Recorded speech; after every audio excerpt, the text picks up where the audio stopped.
This chapter of my thesis dedicated to Avicenna, because before that I composed with other philosophers' theories before Avicenna, and this chapter is dedicated to Avicenna, and it starts with composing for ACM. So you are the first ensemble that I composed based on the Avicenna's theory for them.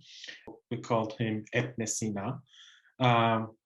He was one of the polymath philosophers and 10th century. And so he was one of the ancient philosophers of Iran. He has one book, very important book. The book name is Al-Shifa, and it means that the book of healing. Inside this book, there are some chapters about astronomy, about medical things and medicines and lots of great things. And the third chapter is about music and frequencies. In the third chapter, there are some proposed or suggested ratios and division of the octaves by him. So it means that he just suggested some ratios in order to divide the octave to 18 tones. And these 18 tones are the tones that I use in this composition. It will be more dramatic for me to put some drama inside it. So, and this drama could be in the contrast with the beautiful sounds that we can receive from Avicenna's theory. In the contrast, we will have noises, percussive sound, harsh sounds. And then with this contrast, we can understand the beautiful sound of the harmonics next. You know, so then it makes sense that, okay, we have these dark sounds and then we have these bright sounds. Although I like the dark sounds more, but the fixed media that I will compose, and I'm composing right now for the rehearsal, it's not just to produce some electronic sounds out of the ensemble. It has two goals using this speaker. One, to give cues to the performers, some tones to double check, like a cueing, like if it's F sharp minus something, first you can hear it on the speaker and then you can grab it on your instrument or by moving your lip and flute to find the right tone. And this is the part of the composition. And the second is amplifying the microtones inside the music. So I'm not going to use something very electronic. I consider speaker as the sixth performer in the ensemble. So the sounds, that's why I'm still thinking, it depends on the rehearsal and the recording that I want to hear, that is it enough to have one speaker or two speakers from left and right? That's why I put the speaker behind the quartet, near the piano, like between. So it's behind the performers to produce some sounds, but we will see that. Do we need the second one or not? For Iranian performers, when from our childhood we hear these microtones, it's easy for them to play. But my goal about my thesis is not to just compose for Iranian ensembles. I want to compose something playable, not just for Iranians, but for other cultures and nations and countries from everywhere. And this is the important part of my doctorate thesis, that how can I compose something that someone from USA or someone from Iceland or Finland can play easily on their cello, under any instrument. I am very looking forward for tomorrow's rehearsal and hearing these tones that I don't have any idea about them. They're just on the paper and my imagination. I just tried to find some frequencies on my patch that I wrote on my computer, but the real sound I really would like and looking forward to hear tomorrow.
So this piece that we're working on today is entitled Micro Moments 9.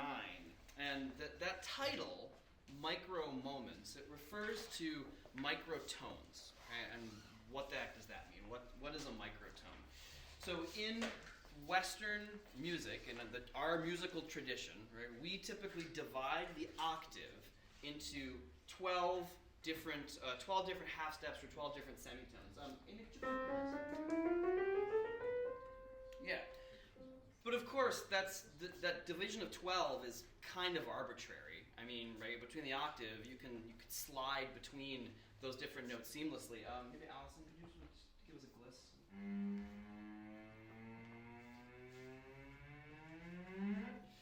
So anything smaller, any way that you divide that octave into smaller chunks than the half steps that Amy just played, we refer to those as microtones.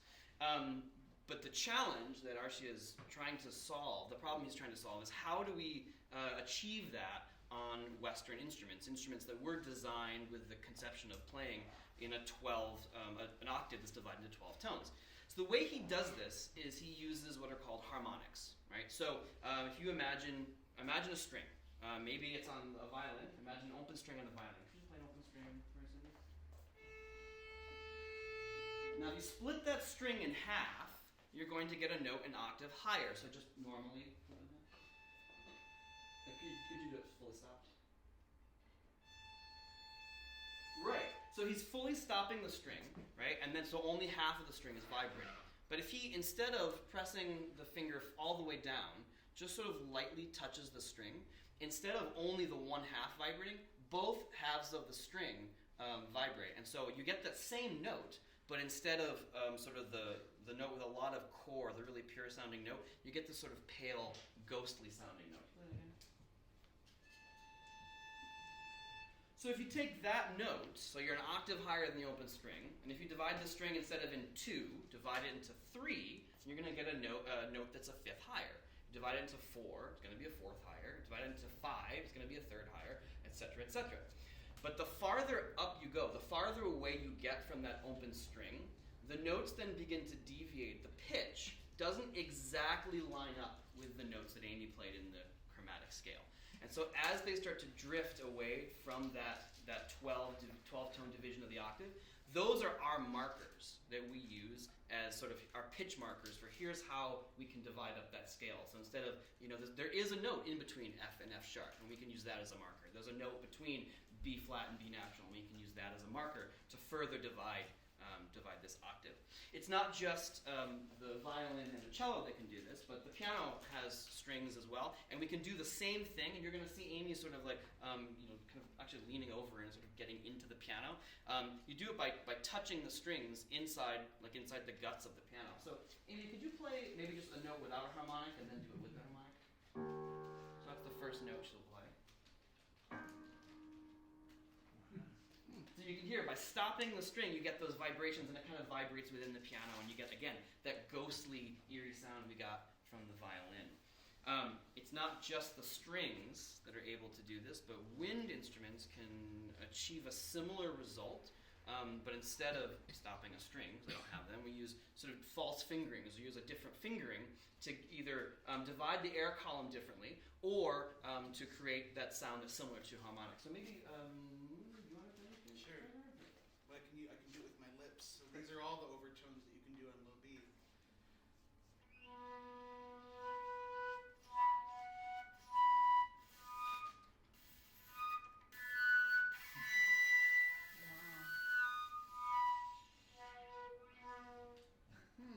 And those of you who've ever heard trumpet or French horn or trombone, that principle right there is exactly what brass instruments are based on. They play those that are kind of, sort of a bugle flute over here. So he uses the same idea, the same idea with the woodwinds. So this is Micro Movements 9, but there is a Micro Movements 8 that he wrote before this, and that was written for a trio. And we have a recording of a complete performance of Micro Movements 8. So finally, my role in this piece is going to be a little bit different.